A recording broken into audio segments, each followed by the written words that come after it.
Hola amigos, espero que se encuentren bien. Soy Juan José Ojeda y este domingo 10 de mayo de 2020 vamos a compartir con la ex senadora boliviana Senta Rec López. Ella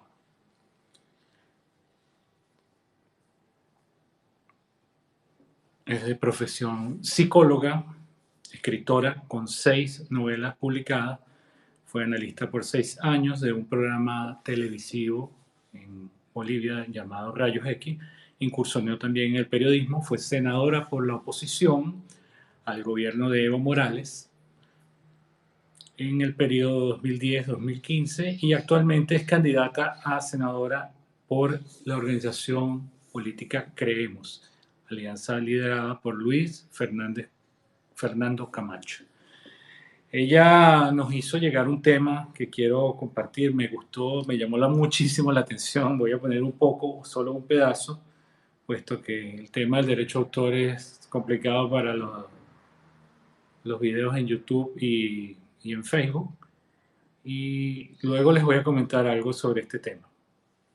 Todo el tiempo que pasó, lo pasé sin respirar, como si estuviera yo atrapado debajo del mar.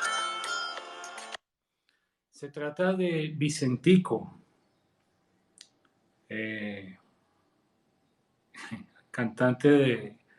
fuera cantante de los Cadillacs. Nada más y nada menos que Gabriel Julio Fernández Cabello, conocido artísticamente como Vicentico, un cantante y músico compositor argentino, cofundador y vocalista de los fabulosos Cadillacs, y que comenzó su carrera como solista en 2002. Vamos a esperar que se incorpore Senta Rec López para iniciar esta conversación. Este tema de Vicentico pertenece al álbum Los Rayos y fue lanzado en el año 2004.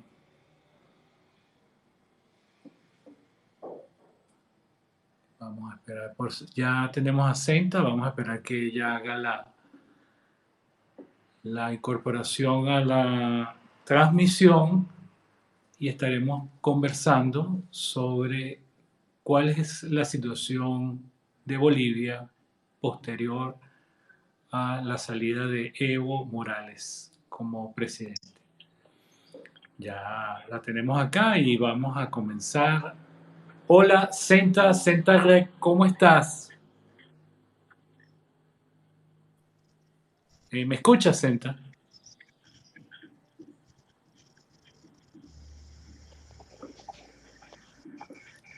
Hola, Senta, ¿cómo estás?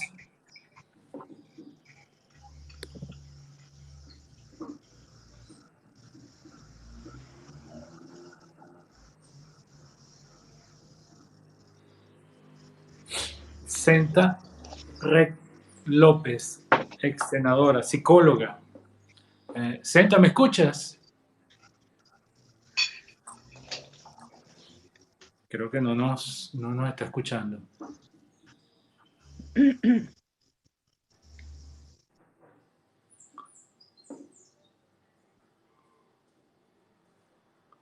Vamos a esperar allí que se comunique con nosotros.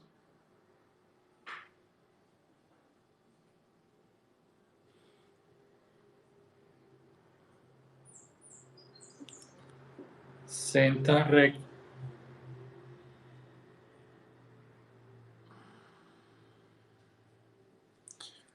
La vamos a leer acá. Como le dije, pues psicóloga de profesión.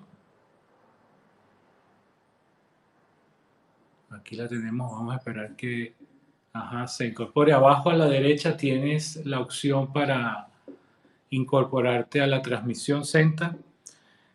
Psicóloga, escritora de 6 novelas publicadas. Ya vamos a hablar de esas novelas, vamos a ver cuál es la temática de estas 6 obras. Fue analista por 6 años en un programa televisivo denominado Rayos X en Bolivia. Vamos a esperar que se incorpore acá.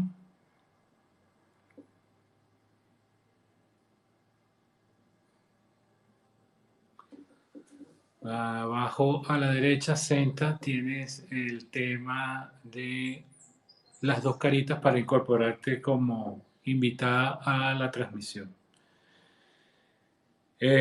Incursionó también en el periodismo, hablaremos de eso. Fue senadora de oposición al gobierno de Evo Morales en el periodo 2010-2015 y actualmente es candidata a senadora por la organización política Creemos, alianza liderada por Luis Fernando Camacho.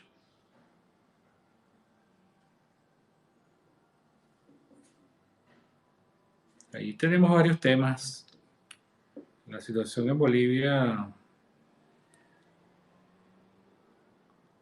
está un tanto complicada y de eso es que queremos conversar justamente con Senta. Ya está acá otra vez haciendo la conexión.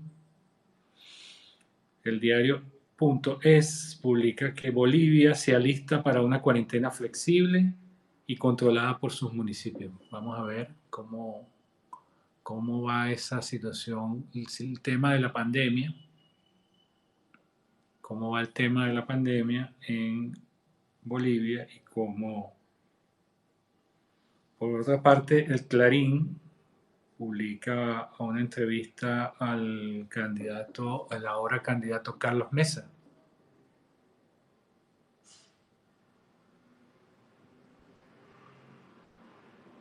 Ajá, ya creo que ya la tenemos acá.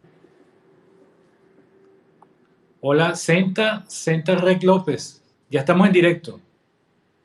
Hola, Juan José. Un gusto.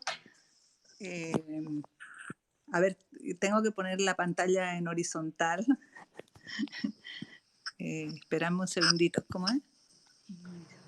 Bueno, no, como prefieras, pero se te oye perfecto. Bueno, a ver, lo importante es que estemos en contacto. ¿Cómo no? Claro, es un gusto para mí poder hacer este contacto hoy, 10 de mayo, que aunque en Bolivia se celebra en otra fecha, lo acabo de ver acá, Feliz Día de las Madres, porque es el segundo domingo de mayo que se celebra en una cantidad de países, incluyendo por acá en Venezuela. Sé que en Bolivia, tal como lo acabo de ver por acá, se celebra hay otra fecha para la celebración del Día de las Madres. El 27 Sí, de mayo. Pero hoy es Día del Periodista, o sea que también felicidades para vos y para todos los que hacen periodismo y comunicación. ¿Ah? excelente. Bueno, tenemos ese intercambio de onomásticos allí. Así es. Bueno. Senta, Gracias empecé por la por, felicitación por el Día de la Madre. Senta, empecé por el tema de Vicentico, la libertad. No lo puse completo por el tema de derecho de autor, este tema musical que me sugeriste. Y te pregunto, bueno, ¿por qué lo escogiste? Bueno, porque yo en realidad soy una persona cultora de la libertad. Pienso que la libertad merece todos nuestros esfuerzos, que nada es más importante en la vida que gozar de la posibilidad de construir una libertad, pueblos libres, personas libres, con acciones, con voz, con la posibilidad de pensar y de hablar, de manifestar lo que sienten para poder construir una vida y un país. Pero también ese tema habla de un tanto, de acuerdo con algunas interpretaciones que pude leer, de la depresión. Y le pregunto a la psicóloga, ¿hay alguna relación allí entre ese tema y pues a verlo, porque también se le vincula pues, por la letra de la canción a una situación un tanto depresiva? Bueno, en realidad luchar es una tarea ardua, ¿no? Todos los seres humanos que luchamos por un objetivo, por un ideal, no siempre estamos en una posición alta, digamos, de ánimo elevado. Hay momentos en que lógicamente se tiene la sensación de desfallecer, pero lo hermoso de luchar por un ideal es que, como decía el Quijote, ¿no?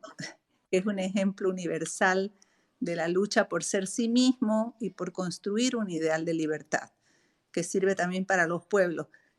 Finalmente, vences tu depre, tu situación de temor, de miedo o de angustia, y el ideal es más grande. Siempre te lleva hacia un horizonte de que la lucha es más importante que los sentimientos que te pueden acometer en algún momento. Eh, lo elegí un poco rápidamente el tema, pero me encantó el ritmo, me gusta porque muestra en la vibración de la música el sentir de mucha gente que necesitamos vibrar en este momento y contar todo, ¿no? Lo que nos pasa, contar las cosas positivas, los momentos altos, los momentos bajos, los temores, la angustia, que no puede estar exenta de toda esta construcción, digamos, ¿no? Pero definitivamente me encantó el ritmo. Qué Me bueno. parece muy bonito. Bueno, hay varios temas, pero pienso que pudiéramos arrancar por el tema del coronavirus. Estoy leyendo que el portal de noticias AS habla del coronavirus en América y cuando dice la parte que tiene que ver con Bolivia, puedo leer lo siguiente. El virus no afecta de la misma manera a todas las ciudades. Y eso se demuestra también en Bolivia. En la ciudad de Santa Cruz se encuentra el 50% de los contagiados del país. Las ciudades son más eh, propensas por la cantidad de tránsito y están siendo más afectadas. ¿Cuál es tu visión, tu opinión al respecto? ¿Qué está sucediendo con el tema del coronavirus actualmente en Bolivia? Bueno, yo casualmente soy de Santa Cruz, es mi región. Santa Cruz es una ciudad que ha crecido mucho, cosmopolita, es en realidad el centro económico del país. Acá está concentrada la mayor parte de la actividad económica, empresarial, y además confluyen de todo el país para buscar una vida mejor. Es la América de Bolivia. Todo el mundo viene a Santa Cruz tratando de tener un futuro más promisorio. Tenemos los cruceños una característica muy importante también en nuestra forma de actuar y de ser, que nos ha ayudado a pasar momentos históricos muy difíciles. Venimos de una larga lucha porque fuimos al principio de la República y por largos años, después de la fundación, muy relegados, un pueblo que no tenía servicios, no tenía nada y que lo hemos ido construyendo poco a poco hasta llegar a ser un lugar donde, como te digo, confluyen personas de todo el país que vienen buscando un mejor futuro. Tiene una población de las más grandes de Bolivia, más o menos comparada con la ciudad de La Paz, pero con otras características, porque aquí hay, en La Paz es más gente de del mismo entorno, digamos, ¿no? Sin embargo, acá confluyen de Tarija, de Cochabamba, de todos lugares de Bolivia. Por lo tanto, es lógico que en estas ciudades donde se den los mayores casos y también debería ser a la que se le brinde mayor atención y mayores recursos justamente por eso, porque tenemos centros y hospitales mejor dotados que en el resto del país, de las carencias que son graves, pero a pesar de eso la gente encuentra atención y recursos y por lo tanto se vienen a curarse a Santa Cruz. Eh, Creo que de alguna manera también la cifra de afectados, como está pasando en todo el mundo o en la mayor parte de las naciones, eh, no es en realidad una estadística fehaciente porque depende del número de pruebas que aplicás. Son cifras oficiales. Eh, Se están aplicando muy pocos test en Bolivia y por lo tanto yo la verdad en esas estadísticas oficiales no creo. Veo más bien una intencionalidad política, Bueno, pues la política es una transversal, se cruza en todas las acciones humanas, no lo podemos evitar, digamos, ¿no? Y de alguna manera en Santa Cruz, eh, por el nivel de participación de la gente también que tuvo en las acciones de octubre y noviembre que acabaron con la renuncia de Evo Morales, se conoce que es una población muy activa y que en el momento está también muy activa, buscando estar activa políticamente y participar. Y creo que todo esto genera esa, esa posición de que es la más afectada, de que la que incluso nos han traído un interventor en vez del gobernador que está por encima, se han recentralizado los recursos, están ocurriendo una serie de acciones que más que todo son políticas y que no transparentan la realidad de lo que está realmente ocurriendo con la pandemia. Senta, en la parte inferior, creo que al centro, hay una flechita hacia arriba. Dale compartir, le pones transmisión directa y le das por Twitter, de manera que tus seguidores en Twitter te puedan escuchar aquí a través de esta entrevista. Ok, gracias, Juan José, por Sí, ayudarme a utilizar este instrumento. Creo que sí, que ya he compartido. Ajá, excelente. Bueno, sí, para que entonces allí ya puedan ver el live.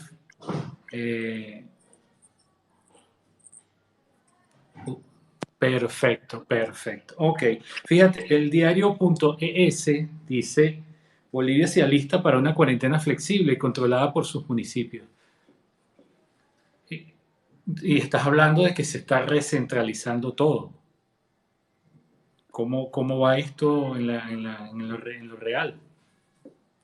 Sí, mira, bueno, no hemos llegado todavía a la cuarentena flexible y en definitiva la economía boliviana es muy frágil, igual que la democracia, y creo que la economía se está resintiendo demasiado con estas postergaciones que están ocurriendo en la cuarentena. Sin embargo, lógicamente es muy difícil para el gobierno que no ha actuado de la manera rápida, con la celeridad que necesitaba, con la posibilidad de usar los recursos que ha recibido por la ayuda internacional para poder paliar todos los déficits y los problemas de salud. Para ellos es muy difícil soltar a la gente, así sea en una cuarentena controlada, que es la que están pidiendo diferentes sectores y diferentes gremios, como la construcción, por ejemplo, que es un gremio importante y que tiene en realidad la posibilidad de generar mayores trabajos, recursos, etcétera. Pero no se está haciendo esto por miedo a las consecuencias, porque lógicamente ni siquiera hemos llegado a la cúspide, según los datos oficiales de la pandemia, y ya han habido muchas muertes, y lo peor es que estas muertes son por falta de atención, porque las personas no han sido asistidas en realidad con la urgencia que necesitaban. Algunas personas incluso han sido abandonadas a su suerte en sus domicilios, como ha ocurrido con una importante activista de derechos humanos, Gladys Yucra, una mujer muy luchadora que ha luchado por la democracia, por erradicar la violencia en las mujeres, y sin embargo fue abandonada por el temor de la gente que la rodeaba y por los funcionarios estatales del SEDES, que es el Servicio de Salud, a los que llamaban incesantemente y nunca quisieron atenderla. Murió de una manera espantosa, sentada sola en la mesa de su comedor, de su casa, en total soledad, y así han ocurrido varios episodios.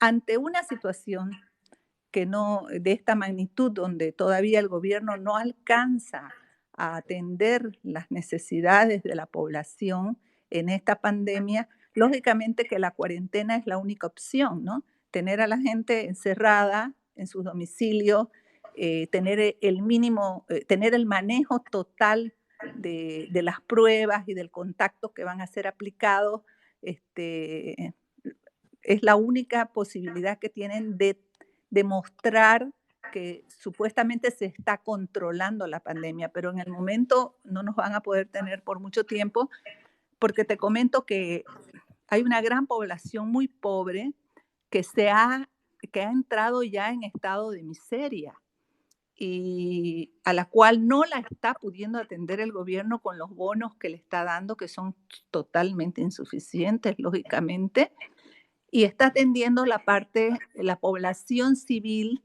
que se ha organizado. Por ejemplo, yo vivo en un condominio, nos hemos organizado en una brigada con todos los habitantes, que todavía hay gente que tiene algunos ahorros, recursos, y estamos alimentando a todos los barrios cercanos al cinturón de pobreza que tenemos cerca de ese condominio, pero los estamos alimentando totalmente, o sea, 2, 3 veces por semana, con compras y con abastecimiento. Pero ¿hasta cuándo? Porque también la gente que está acuartelada en la cuarentena en sus casas no está produciendo. Por más buena fe, por más solidaridad y voluntad que tengamos, va a llegar un punto en que si no producimos, en que si no podemos reactivar nuestra economía, va a ser complicado el tema. Después te cuento que con respecto a esto, las medidas que ha tomado el gobierno son totalmente insuficientes. Lo único que ha hecho son esas canastas familiares muy populistas que eran necesarias por la necesidad de alimentación de la gente para cubrir esto, pero no ha hecho nada para reactivar realmente a las empresas. Hay una preocupación muy grande de los medianos empresarios y pequeños empresarios, que es la mayoría de la población, porque supuestamente se ha dado un sistema de diferir los créditos por 6 meses, pero la ASFI, que es la central que dirime sobre el aparato bancario, este, o sea, tiene otra reglamentación, nadie puede acceder a esa reprogramación, hay un desconcierto total. Lo mismo está pasando con unos supuestos créditos que han dado para pagar sueldos, porque si vos no producís, las empresas no tienen pues un colchón económico como para tener el ahorro necesario para pagarle a los empleados que están en paro en la cuarentena. Entonces, supuestamente se ha dado un crédito por 2, 3 meses con el salario mínimo y no puedes acceder porque las condiciones que te ponen los bancos, yo personalmente he aplicado para poder tener de manera transparente y directa la información y te piden más o menos que la empeñes a tu madre. O sea, es, es- es imposible. Ningún empresario va, y además te piden que se suspenda la cuarentena para que sus funcionarios puedan ir y verificar tus bienes, desde tu auto, tu teléfono, a tu empresa. Entonces, esto muestra realmente una inoperancia total en materia de poder también reactivar la economía, que es una de las secuelas graves que vamos a tener en la post-pandemia, ¿no? Con esto te cuento el panorama, que no es nada alentador. Todavía la gente está en su casa, porque esa es la consigna, quédate en casa, así te vas a librar del coronavirus. Además sabemos que esto no es verdad, porque hasta que no exista una vacuna, definitivamente nadie está libre de coronavirus, ¿no es verdad? Te tenés que contagiar en algún momento de tu vida, porque es un virus altamente contagioso y que definitivamente va a tener que avanzar dentro de la faja de la sociedad que empiece a tomar contacto, ¿no? Entonces, no veo que estemos tomando medidas sostenibles, medidas que definitivamente nos ayuden a sortear todas las dificultades de salud y económicas que se derivan de este momento, ¿no? Es lamentable, pero bueno, me gustaría contarte otro panorama. Yo soy una persona optimista, me encanta que las cosas salgan bien, digamos. Me encantaría contarte que estamos entre los países que están liderando eh, una pandemia que se puede sortear de otra manera, pero lamentablemente tampoco puedo faltar a la verdad, ¿no? ¿Cuál ha sido el papel de las alcaldías y la gobernación en el caso de Santa Cruz, pues, que es tu región donde estás? Bueno, mira, acá tenemos un problema serio de fondo. Desde que yo fui senadora, peleamos y discutimos mucho. Yo fui senadora justamente en una coyuntura donde habíamos supuestamente ganado las autonomías. Se conformó eh, una alianza entre 8 municipios del país y 8 gobernaciones y hicimos referéndums, votaciones, etcétera, y ganamos la autonomía, pese a que Evo Morales era totalmente contrario, porque él, como siempre, había sido desde el inicio de la República un país centralista. Pese a que la ganamos por voto, como ocurre siempre cuando se imponen los poderes eh, más allá, digamos, de la voluntad popular, él admitió que íbamos a tener, constitucionalizó una autonomía de papel, porque luego la transformó totalmente en un aparato recentralizado a través de lo que él llamó una ley marco de autonomía. Y desde ahí venimos peleando con esa situación. En realidad los municipios y las gobernaciones no tienen, se les hace recortes con respecto a, a las asignaciones presupuestarias, se les dan en realidad una serie de asignaciones de gestiones y actividades que tienen que cumplir, o sea, de competencia, pero que no tienen el presupuesto adecuado, porque se encuentran mecanismos perversos para volvérselos a recortar. Y en la actualidad, cuando nosotros creemos que habíamos ganado una batalla en octubre y noviembre con 21 días de paro, de un sacrificio muy grande de los bolivianos, donde todos fuimos partícipes, fue una revolución impresionante. Creo que desde la época de la libertad que obtuvimos de los españoles, nunca habíamos vivido algo igual en Bolivia.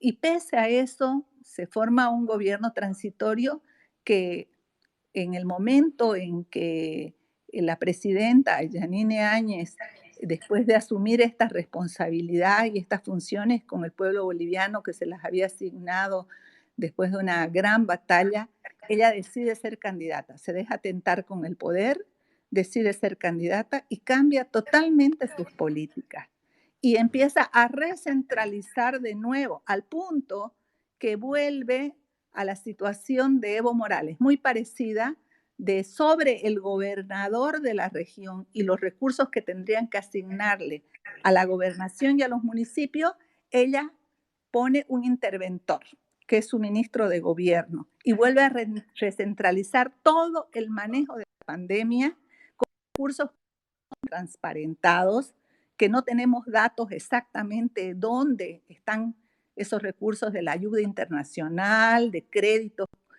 que se han contratado, que se han otorgado, y los estamos pidiendo. Yo soy una de las personas que, bueno, con mucha voluntad y estoy pidiendo la transparentación de esos, que se transparenten esos recursos, pero no resistimos, no recibimos ningún tipo de respuesta. Las respuestas son evasivas. Por ejemplo, nos han dicho de que esos recursos están siendo fiscalizados por la ayuda internacional.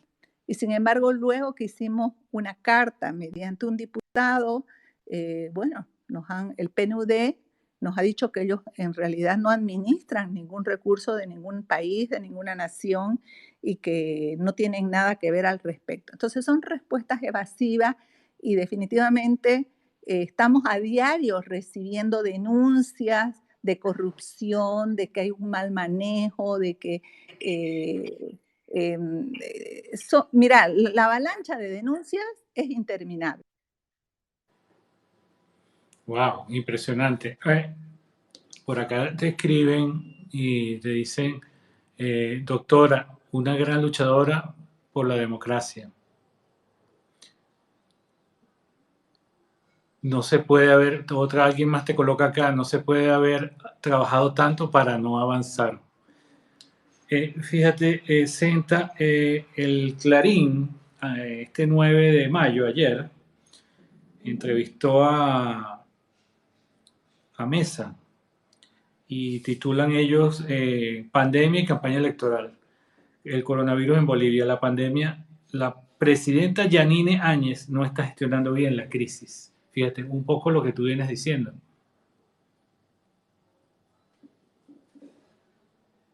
Tuvimos aquí una caída con la señal de Senta. Vamos a esperar que se incorpore nuevamente.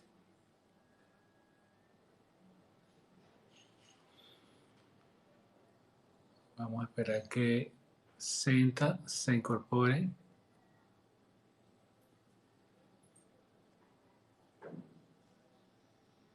Y podamos continuar la conversación.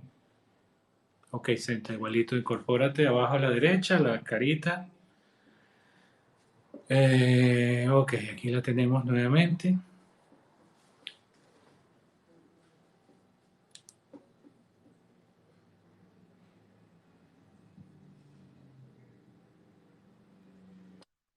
Ok, ya estamos acá.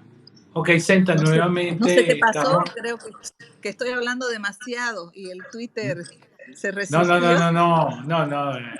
Algún gazapo por ahí escapado. Mira, te decía que ayer, a este 9 de mayo, el Clarín entrevistó a Mesa, a Carlos Mesa, y ellos titularon esa nota diciendo que la presidenta Yanine Áñez no está gestionando bien la crisis. Aparte de eso, aprovecha esta nota para hacer campaña, ya que el ahora candidato Carlos Mesa, en una entrevista con Clarín, y asegura que tiene condiciones para vencer al MAS de Evo Morales. Entonces, una combinación, lo que estamos hablando aquí, el coronavirus se convirtió en un arma de una política de Estado, para hacer política de Estado. No solo en Bolivia, ocurre también acá en Venezuela y otros países. ¿Qué ves de esto? ¿No? Coincide el tema de que la presidenta no está manejando bien la situación, pero hay quienes están aprovechando la oportunidad para catapultarse en un próximo proceso electoral. Sí, Juan José, mira, lamentablemente esta pandemia llegó en un momento en que estábamos en plena campaña electoral, ¿no? Y definitivamente, pues, es difícil dividir las aguas, ¿no? Porque todo el mundo quiere llevar agua para su molino. Y eso es lo que de alguna manera estamos viviendo. Es muy poco el desprendimiento que puede haber, el sentimiento de que tenemos que salir de este trance, tanto, porque imagínate, Juan José, coincide, y bueno, creo que ustedes están peor, ¿no? Pero coincide que Te puedo sí, decir que nosotros sí. sí, sí, vivimos haciendo fuerza porque finalmente termine ese periplo, ¿no? Pero coincide un momento de transición política en búsqueda de una democracia, de poder ingresar a una democracia y esta pandemia. Son dos ingredientes gravísimos, ¿no? Explosivos, difíciles de manejar. Y en cuanto apareció la pandemia, hubo un aprovechamiento del gobierno, de la gente que está en gestión de gobierno y que también son candidatos justamente de la pandemia, porque ese preciso momento se levantaron todas las campañas y no solamente se levantaron las campañas, que estoy de acuerdo, digamos, porque no era un momento para seguir en campaña, sino que te prohibieron totalmente, te vetaron la posibilidad de emitir cualquier tipo de opinión. Así esta opinión fuera una opinión constructiva. Vos expresabas alguna observación o algún aporte para las políticas que se tenían que desarrollar eh, y la respuesta era a través de guerreros digitales que parecían contratados, una avalancha donde en general empezaban a hacer un control y una represión de la posibilidad de participación ciudadana con observaciones. O sea, te tildaban de que eres una persona contraria al gobierno, de que estabas haciendo acciones que podrían ser consideradas como contrarias a los intereses de la patria, terroristas, etcétera. Y bueno, yo he luchado con un montón de guerreros digitales al punto que tuve que publicar un editorial diciendo de que habíamos vuelto exactamente al mismo punto del que nos queríamos librar, que era la forma de control eh, que había ejercido el MAS durante 14 años, ¿no?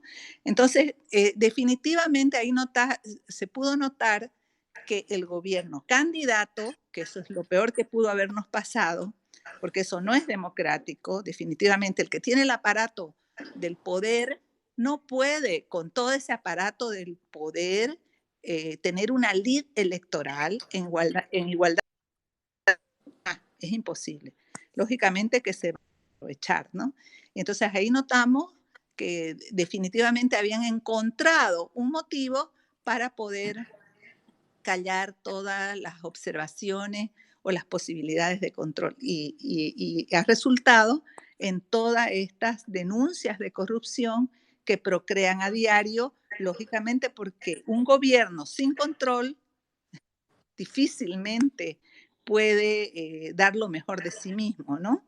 O sea, la tentación siempre está y nunca, en realidad pues, sabemos que el ser humano tiene la parte buena y la parte negativa, ¿no? Y que normalmente no todos los ciudadanos estamos formados con el civismo y con la capacidad de servir a la patria como corresponde y que lógicamente se ven tentados por intereses sectarios, partidistas, personales, ¿no? Ahora la Entonces, oposición, Senta, disculpa, la oposición no hace contrapeso a toda esta situación, o sea, ¿qué es lo que está sucediendo allí? mira, la oposición está no sé, la verdad. Yo soy parte de la oposición, digamos, ¿no? Porque soy candidata a senadora por una sigla eh, que está dentro de la oposición a lo que fue Evo Morales y que Creemos, actualmente ¿ah? creemos. creemos y que no está ligada al gobierno actual, digamos, ¿no? Pero, como te digo, como hay una serie de censuras, de controles y esto nos ha tomado la pandemia de sorpresa y hay una serie de consideraciones humanísticas de que estamos en pandemia, etcétera, etcétera. Sin embargo, el aparato estatal continúa en sus acciones y las respuestas de la oposición son muy tibias, en mi entender, ¿no? A mí me gustaría una oposición más combativa, más objetiva con el momento tan importante de grandes decisiones que estamos viviendo, ¿no? Porque estas son decisiones importantes tanto para la salud como para la economía, para el destino político de nuestro país. Y no podemos dejar de participar. Espero que en breve haya una reactivación y una actitud mucho más realista y objetiva con respecto al aporte que podemos hacer en este momento de Bolivia, porque no es combatir por combatir, es para generar pesos y contrapesos en las políticas públicas que desarrollemos a partir de ahora, ¿no? Claro. Fíjate, el diario La Opinión titula una nota diciendo Bolivia sigue a la cola en la protección de la libertad de expresión. Entonces, en la entrevista especial para el relator de la libertad de expresión de derechos humanos, el uruguayo Edison Launza, quien observa la complejidad política boliviana que afecta el ejercicio de los derechos y las libertades fundamentales de cualquier democracia. Sí, yo coincido, te cuento, porque, como te digo, cuando Evo Morales renunció, hubo una efervescencia, eh, en realidad de expectativas, ¿no? de la necesidad que tenemos de gozar de libertades, y una expresión muy grande a nivel popular de esa sensación de haberte quitado 14 años de opresión. Sin embargo, los años de opresión están volviendo muy rápido, aceleradamente, en pocos meses. Y eso es por la necesidad que está encontrando, que está buscando este gobierno de transición de acallar la opinión pública porque se volvieron candidatos. En realidad debieron cumplir su rol de transición y creo que hubiera sido en gran beneficio del país y de la historia, ¿no? De nuestro país Pero y de Latinoamérica. la tentación fue muy grande, por lo visto. Fue muy grande y luego empezaron a echar manos de los mismos mecanismos que había usado Evo Morales para controlar el poder y mantener el poder a través justamente de mecanismos que no son lícitos ni democráticos, no, no de la simpatía del pueblo, sino de la represión del pueblo, ¿no? Y ese es sabemos que cuando las cosas no se hacen bien, ese es el mecanismo más rápido, lógicamente, ¿no? Y para hacer bien las cosas tenés que partir de un buen principio, como decía Platón, lo importante es el principio. O sea, debieron en realidad circunscribirse al hecho de que eran un gobierno de transición y que tenían que cumplir ese rol y entregar a un gobierno democrático la posibilidad de administrar Bolivia por los próximos años. Te dicen por acá, la situación en Venezuela es gemela a la de Bolivia. Gran senadora será, se refiere a tu candidatura, por supuesto. Felicitaciones a la doctora.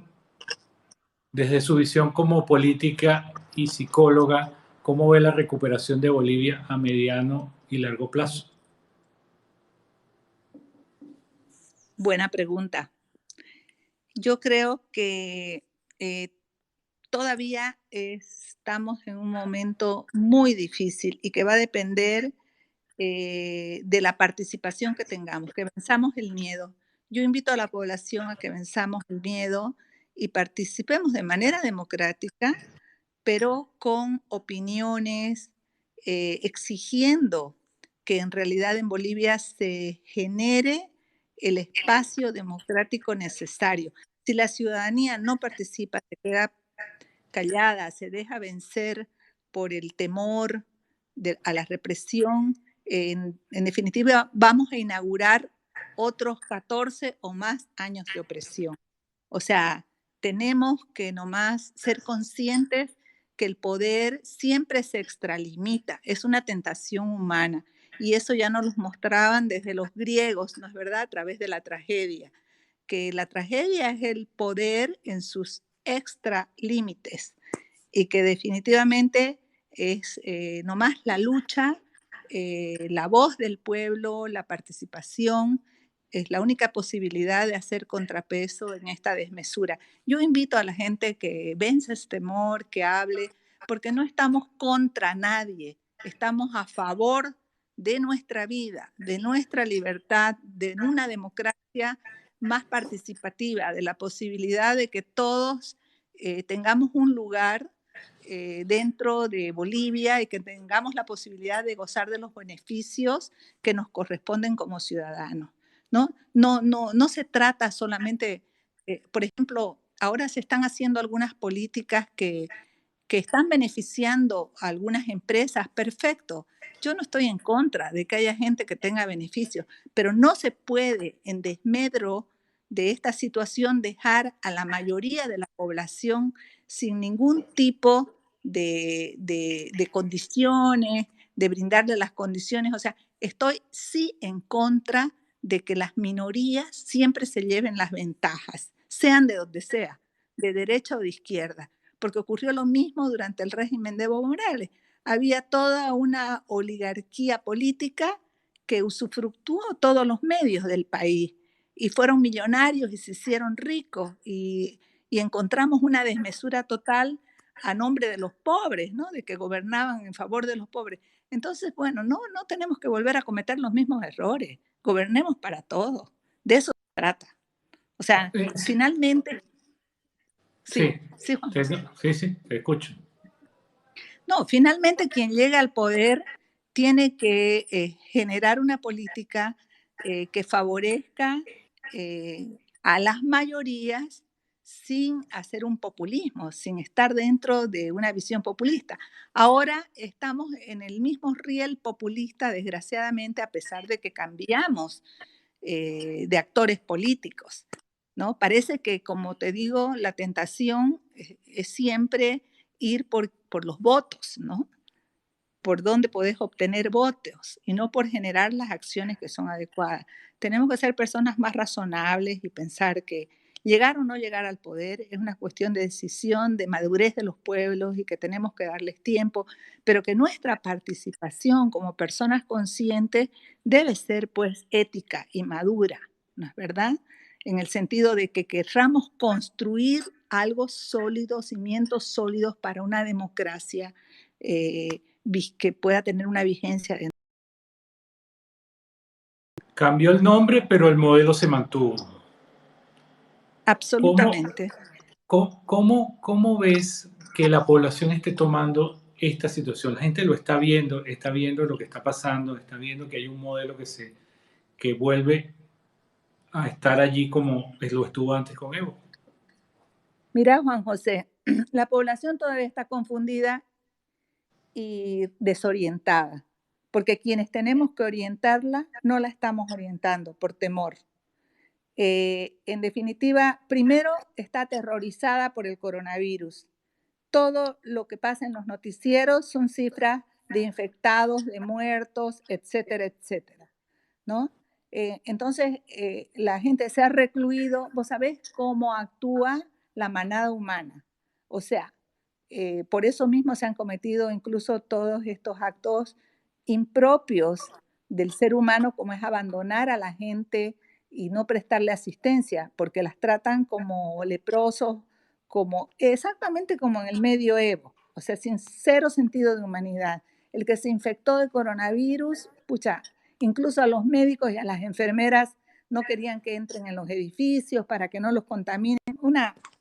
Los seres humanos somos bastante irracionales, desgraciadamente.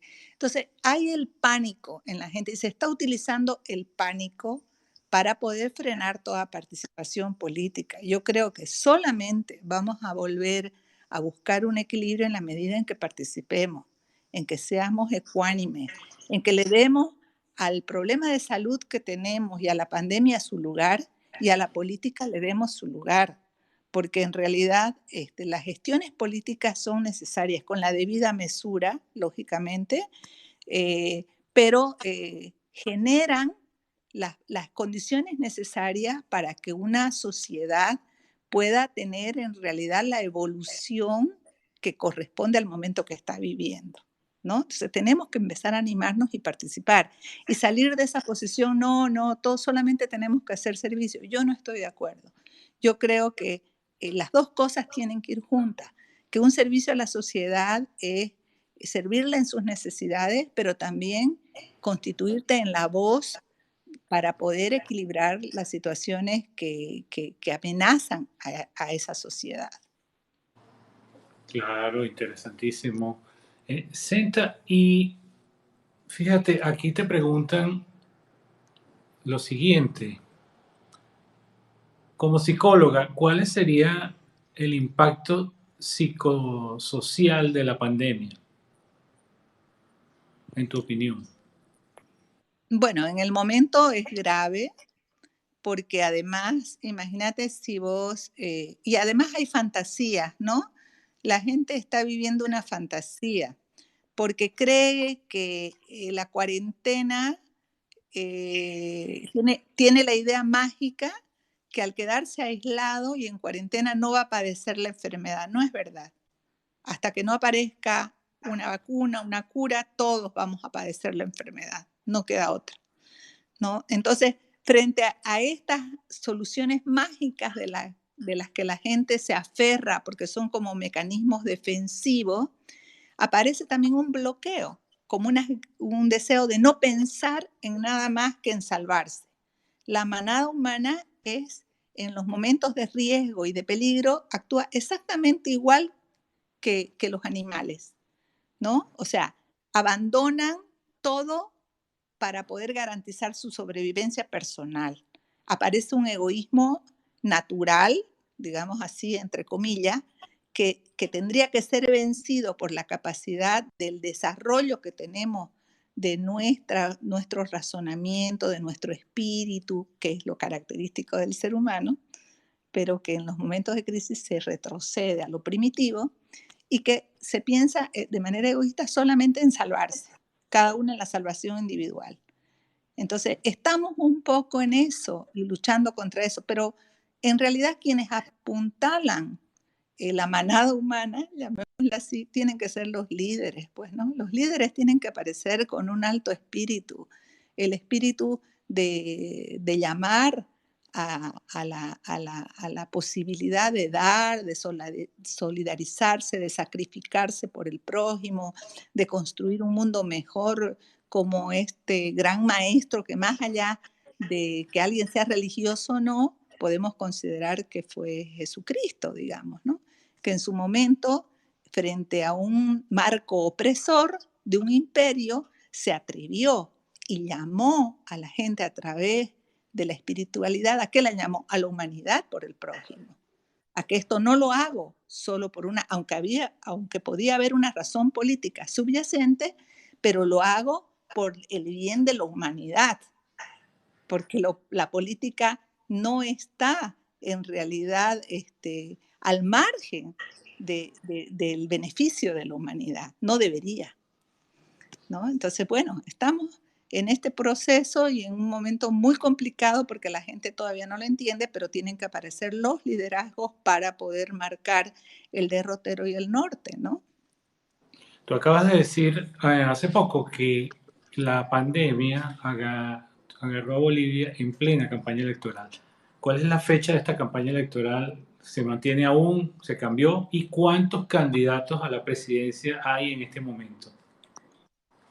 Mira, Juan José, hay, la elección tenía que ser el 3 de mayo y lógicamente por la pandemia se postergó, se fijó una próxima fecha tentativa para agosto, que creo que es inviable, imposible, porque imagínate, si todavía seguimos en una cuarentena total, no vertical, donde no se han incorporado ningún sector al trabajo, todos estamos en casa, entonces es imposible que el aparato político intente llevarnos a elecciones de la cuarentena a la elección, ¿no? O sea, entonces me imagino que va a ser cerca de octubre, etcétera, que van a tener que moverlo el calendario electoral y estamos en eso, ¿no?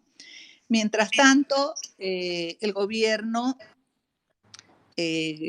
continúa lógicamente en sus acciones electorales también. Y bueno, tenemos un gran número de candidatos, ¿no? Creo que como somos 6 o 7 candidatos. eh, y bueno, eso es democrático también, ¿no es verdad? El problema es que, en definitiva, todavía el aparato electoral no está limpio.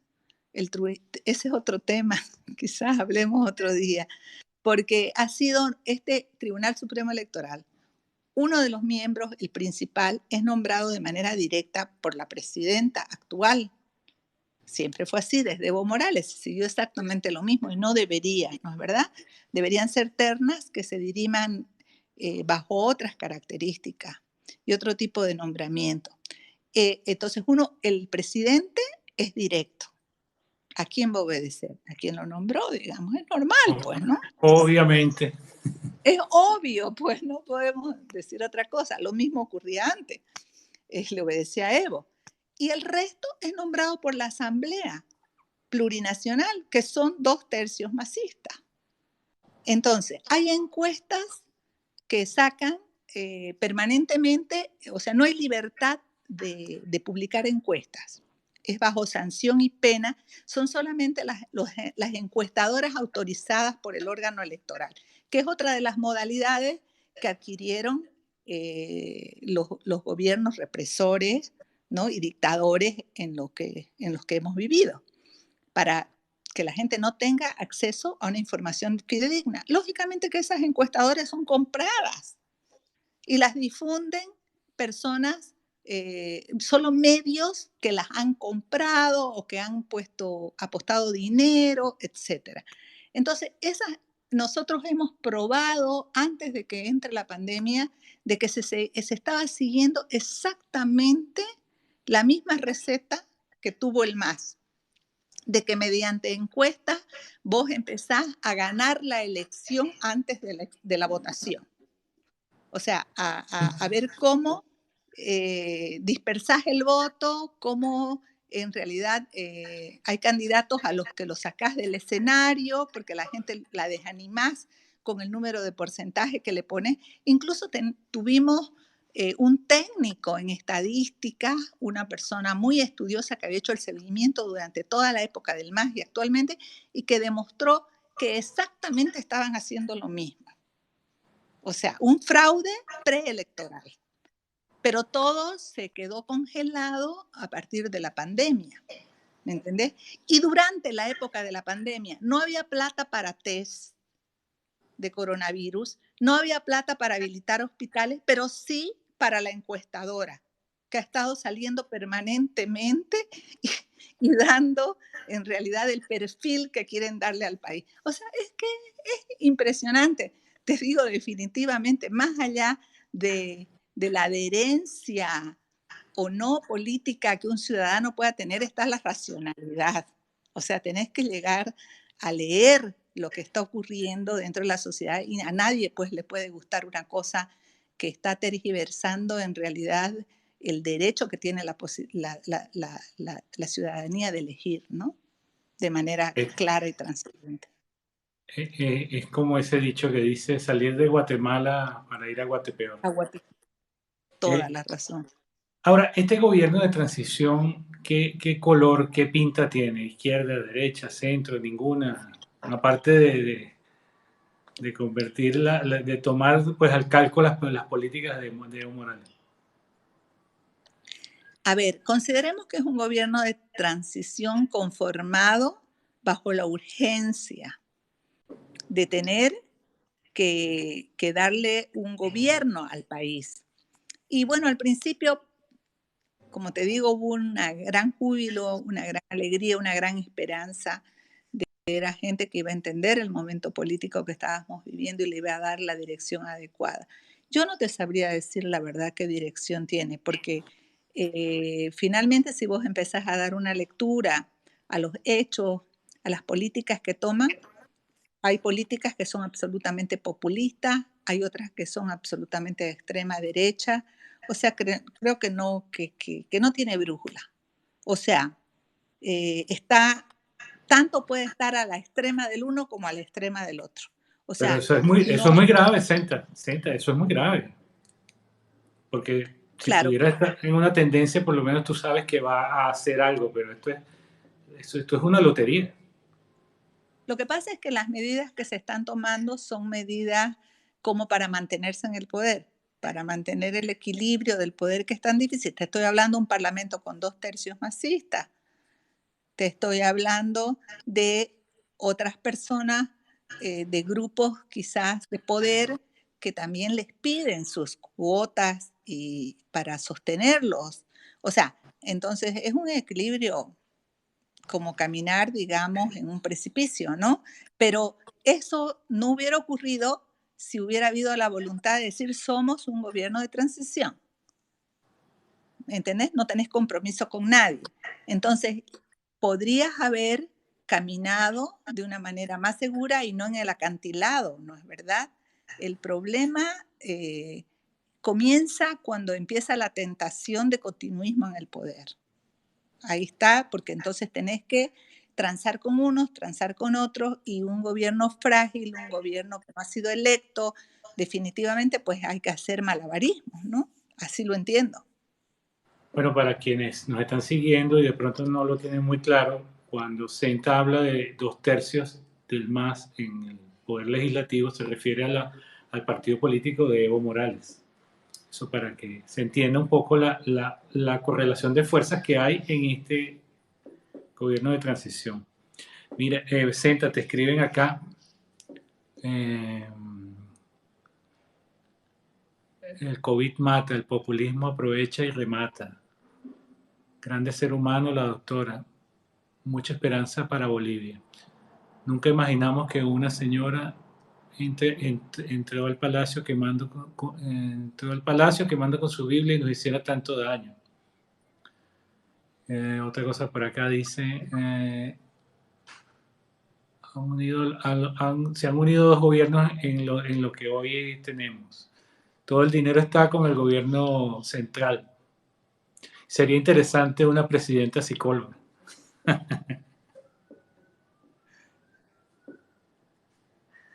Pone por acá. Caritas publicó en el Vatican News una nota que dice lo siguiente: Caritas Bolivia, crece el desempleo y el déficit fiscal, la población está en riesgo. ¿Coincides con ese titular? Sí, el desempleo va a ser terrible, mucho más porque, como te digo, desde mayo, mediados de mayo, se ingresó a la cuarentena y las medidas supuestamente de crédito, de poder obtener créditos fáciles, no han ocurrido. No hay el reglamento, la banca lógicamente no puede brindarlo si no tiene un colchón del gobierno, y no hay cómo pagar salario. Entonces, por más que vos, se sacó un decreto, ay, Juan José, estas son las cosas increíbles. Este, perdón, la No te risa, preocupes. pero se sacó por decreto que está prohibido despedir trabajadores. Pero a ver, decime. Eso lo hay aquí, Senda, no te angusties. Eso es una política de aquí también. Está prohibido Claro, despedir pero a la gente.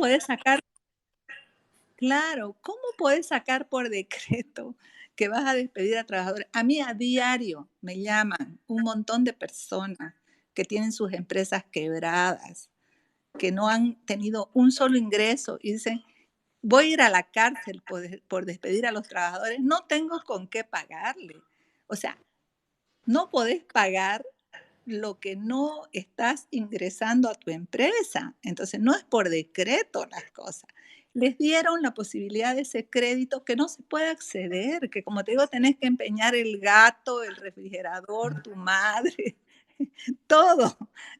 Entonces, es imposible, es inaccesible. ¿Con qué se van a pagar sueldos? Es inevitable el despido o la imposibilidad, como me decía una empresaria pequeña que me llamó, me dice, vino las personas que yo tengo contratadas, me dijeron, usted no puede despedirnos, dice el Ministerio de Trabajo que tiene que pagarnos, que tiene que seguirnos con... Ya, le dijo ella, yo sigo con el contrato, pero no puedo pagarle. O sea, no pueden obligarme que yo me invente dinero imaginario que no me he ingresado. O sea, estoy ante una imposibilidad. Entonces, ese es el estado de estancamiento y de crisis económica que tenemos en Bolivia. En realidad, el paro laboral, la cantidad de desempleados que van a haber es inevitable, pero porque no se están generando las condiciones. No es que la gente quiera despedir, la gente no puede pagar. ¿Me entendés? Entonces estamos llegando a ese grado de irrealidad. O sea, es como para escribir una novela, te cuento, Sí, realmente. claro, seguro. Mira, fíjate, te dicen acá, nos abandonaron al sector salud y a los que no apoyamos al gobierno. Nos quitaron todo el dinero. Sí, hay alcaldes, por ejemplo, de diferentes regiones que se quejan porque para darles el dinero que les corresponde, de acuerdo a los ingresos que les tiene que dar el Estado centralista, bueno, le decían, vos no estás con nosotros, estás con otro candidato, por lo tanto, si no estás alineado, tampoco te vamos a depositar a la cuenta de tu municipio. O sea, no cambiamos de prácticas, pues no puede ser, ¿no? Y eso, ¿en qué redunda? Redunda en abandono a poder solucionar las necesidades de la población que está cercana a ese municipio. O sea, no es solamente contra el alcalde, es contra toda la población, ¿no? Ahora, mira, aparece una situación irracional. Se estuvo como en realidad no se está encauzando ningún tratamiento que sea direccionado o que sea en realidad seguro contra el coronavirus para afrontar el problema del coronavirus, entonces se recomendó el uso del Ivomec. No sé si en Venezuela No lo, también. no lo escuchaba. Ya es un antiparasitario de uso animal que se ha transformado para uso humano y que en definitiva, bueno, elimina, ¿no?, los virus, etcétera, y que ha tenido, según la casuística, remisión de los casos de coronavirus cuando es aplicado de manera temprana. Pero después de que acá hay una serie de casos clínicos que dicen que han sido favorecidos por este medicamento, hay médicos que lo avalan, aparece la comisión científica eh, que está viendo la problemática del coronavirus, diciendo de que está prohibido. Pero prohibido bajo qué circunstancias, bajo qué alternativa. Entonces vos no entendés. Si vos le dieras a la población, esto no va a ser usado, pero esto sí, y está en cierta forma probado que lo va a beneficiar, pues le estás dando una solución, ¿no es verdad? Pero por prohibir sin ningún tipo de alternativa ni solución, pues no entendemos. Bueno, así es como se están manejando las situaciones, ¿no? Que nos parece absolutamente desacertados, porque si finalmente hay algunos médicos que se juegan por el uso de este medicamento, y sé que también ha ocurrido en Argentina, lo han utilizado en Australia, en otros lugares con éxito, ¿por qué prohibirlo? ¿Por qué prohibir su venta si no tenés en realidad que ofrecerle nada distinto a la población? Por ejemplo, ¿qué es lo que se está haciendo en la cuarentena normalmente? Se llevan a los enfermos infectados a un centro de cuarentena, pero de ese centro de cuarentena han salido un montón de videos de gente quejándose de que por 3 días no han ido a visitarlos ni a medirles la temperatura. O sea, es como meterlos en un salón, en un lugar, para que supuestamente estén aislados, pero sin ningún tipo de asistencia. O sea, ¿qué quiere decir? Evitamos el contagio al resto de la gente, pero de una manera inhumana, ustedes están abandonados a su suerte, y si su organismo reacciona perfecto, si no se mueren. Eso es terrible, eso no es propio del ser humano. O sea, eso no es un centro de cuarentena, ese es un centro de aislamiento para salvarse políticamente, supuestamente por no sé qué tiempo de evitar el contagio, pero estás abandonando a gente a su suerte.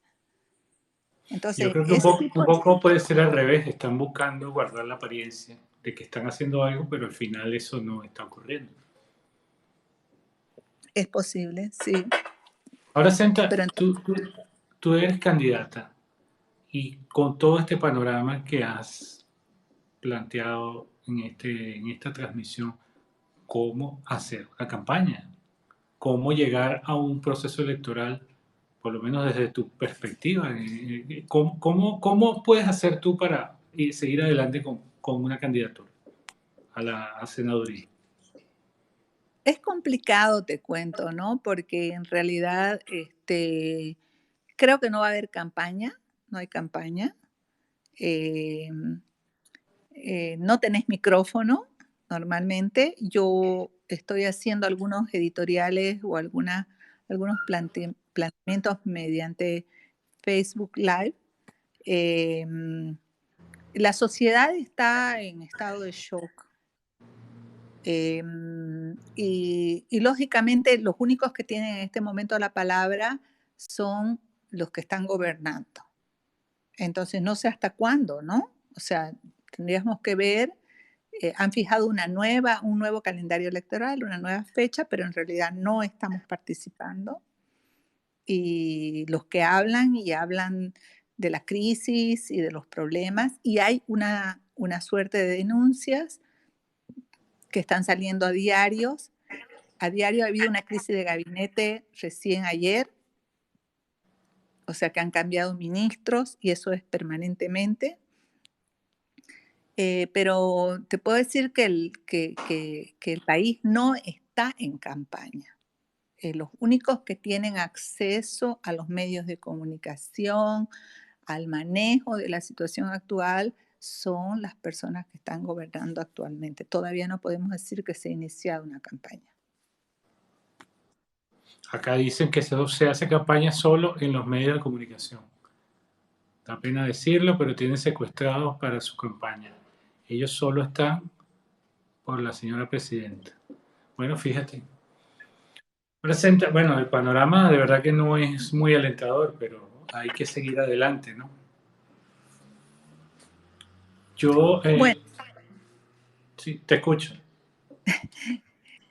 te cuento que nada ha cambiado, desgraciadamente. Ya tuvimos 14 años de lucha, de pelea, y ahora como que no son más fáciles las cosas tampoco, ¿no?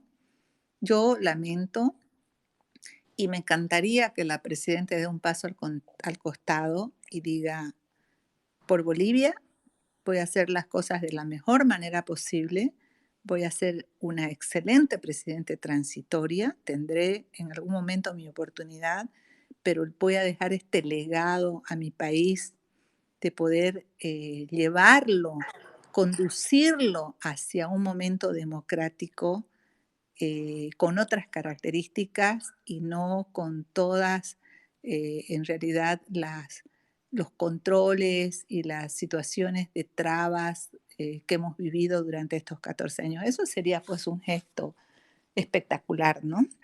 Eh, que esperamos que ocurra, eh, que existan almas capaces de entender el momento y la conducción y el desprendimiento que tienen que tener por, por las circunstancias en las que está viviendo su sociedad, ¿no? Esa sería, yo creo, la mayor luz que podemos encontrar al final del túnel. Pero hasta el momento no se pinta, no se dibuja ese panorama y bueno, tenemos que debatirnos en la situación en la que nos encontramos, ¿no? Con todas las contradicciones y las dificultades. Senta, te lo pregunté antes de la entrevista y bueno, quiero hacerlo ahora acá en esta transmisión. Senta Red, tu nombre. Bueno, yo tengo un nombre antiguo alemán, mi padre alemán, y Senta no es un nombre usual ni siquiera en Alemania. Es un nombre muy antiguo. Mi abuela se llamaba Senta, una mujer fuerte, con mucho carácter, con muchas definiciones. Creo que le heredé parte de eso. Y creo que soy la única Senta de Bolivia. Tengo una sobrina que tiene mi mismo nombre y cuando ella nació le dije a mi hermano, no le pongas ese nombre. Me dijo, ¿por qué? Somos mujeres difíciles. Y él se mató de la risa, me dijo, quiero que sea así. Bueno, tengo una sobrina que lleva el mismo nombre, pero no es un nombre común, un nombre difícil, que mis hijas continuamente me dicen, ¿no te cansás, mamá, de repetir tu nombre, de deletrearlo? Porque en todos lados me preguntan si realmente me llamo así, si es mi apellido, si es una empresa, etcétera. Pero bueno, eso es lo que me legaron mis antecesores y a mí me gusta el nombre, estoy contenta, es ¿Y, diferente. y cuánto de lo alemán hay en ti para lo que haces, para lo que has hecho y estar hoy en día en política? M- Mucho, soy muy determinada, es imposible que a mí me cambies, o sea, yo tengo una meta, yo cambio muy fácilmente cuando entiendo de razones, soy muy lógica y me vuelvo una persona muy permeable, no es por capricho, pero cuando veo un ideal, algo a lo que hay que llegar, no me distraen las voces que pretenden acallar mi conciencia. Entonces, esa determinación es algo de acero dentro de mí, te puedo decir. No puedo ir contra ella. Y a veces, incluso por peligros, por riesgo, por circunstancias, me han pedido que desoiga ese llamado interior, pero no puedo. Una vez consulté a un sacerdote porque estaba angustiada por toda esta vocación y él me, y él me dijo algo que me ayudó muchísimo. No sé si es cierto, pero me ayudó. Me dijo, no has perdido la luz de tu bautismo.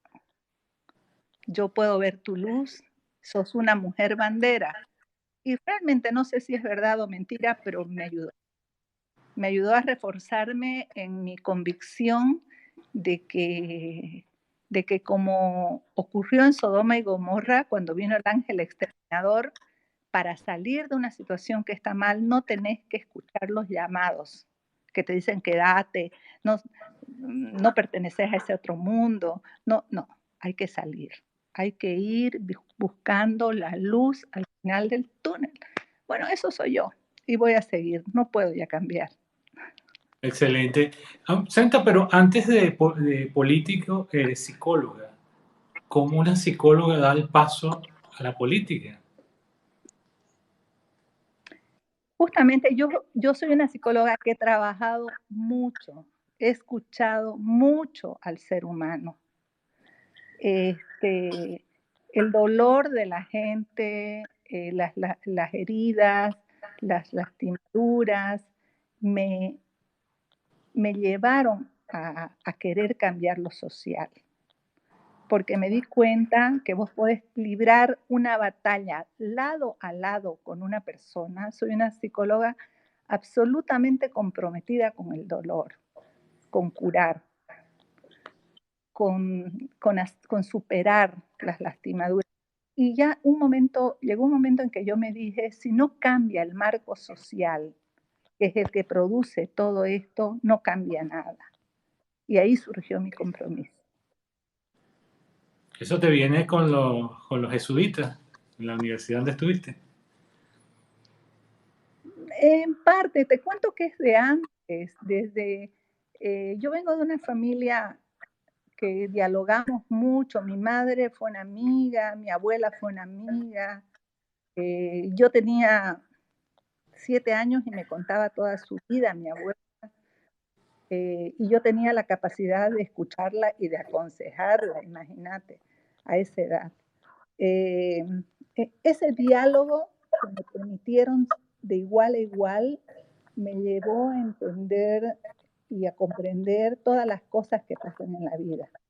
Yo soy una creyente ferviente de que a los niños no hay que ocultarle las cosas, solo hay que saber cómo decírselas, porque de ahí nacen grandes vocaciones.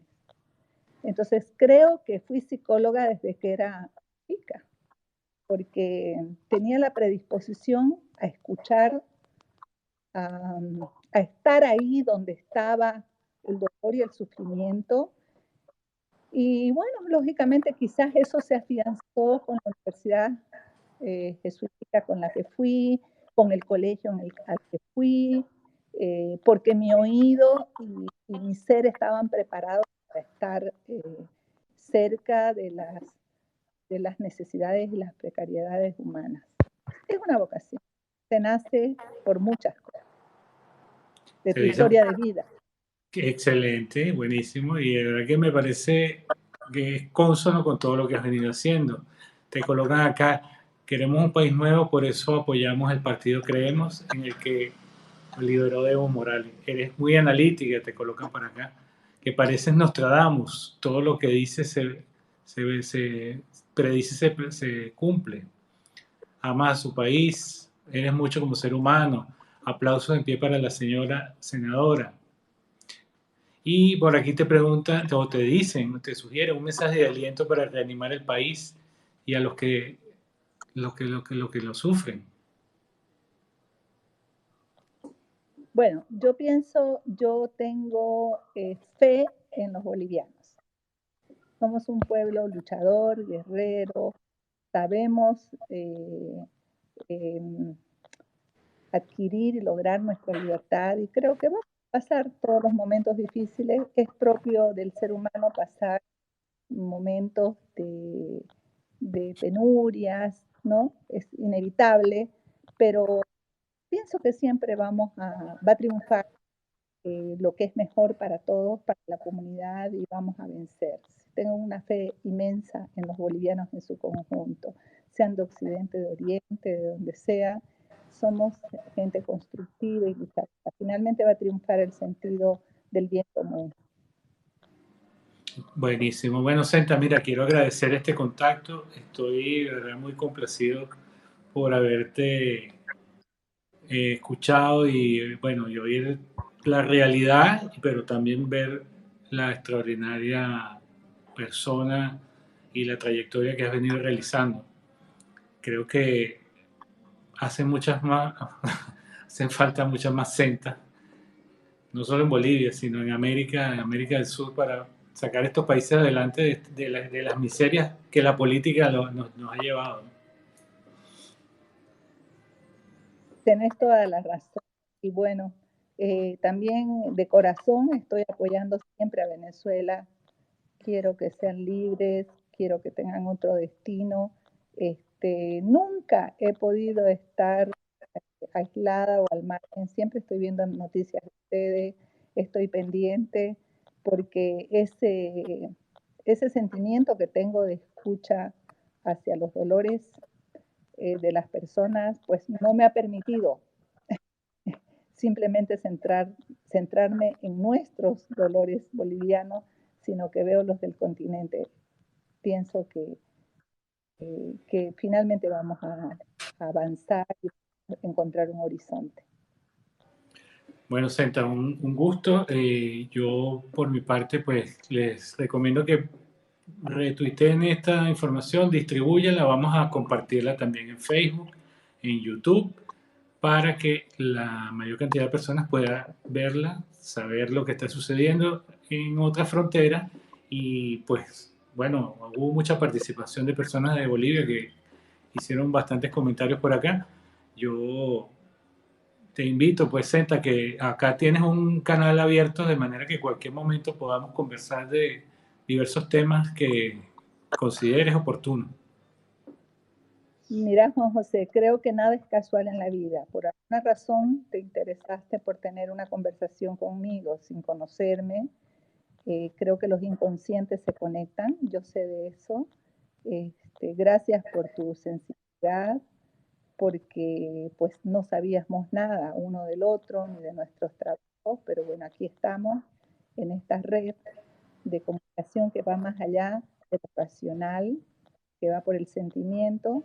Te agradezco muchísimo y definitivamente me sorprendió, pero desde el primer contacto actuamos con total confianza uno con el otro y es porque la mente te dice que esa es una persona que llega para algo positivo, ¿no? Quiero darle un mensaje de apoyo a mi pueblo, Bolivia, pues nos amamos, vamos a seguir adelante. Y a ustedes, los venezolanos, estamos juntos y ánimo, ánimo. La libertad no es mágica, se conquista. Hay que tener sacrificio, hay que definirse. Sé de muchos sacrificios, he sufrido mucho con las cosas que han pasado, eh, con gente que ha sido inmolada y es doloroso, pero bueno, ese es el camino. Gracias, Juan José. Me quedo con eso, los inconscientes se conectan. Bueno, hasta una próxima oportunidad y bueno, compártanlo y aquí dice, nos volveremos a ver próximamente. Gracias, así tiene que ser. Chao. Gracias, agradecida.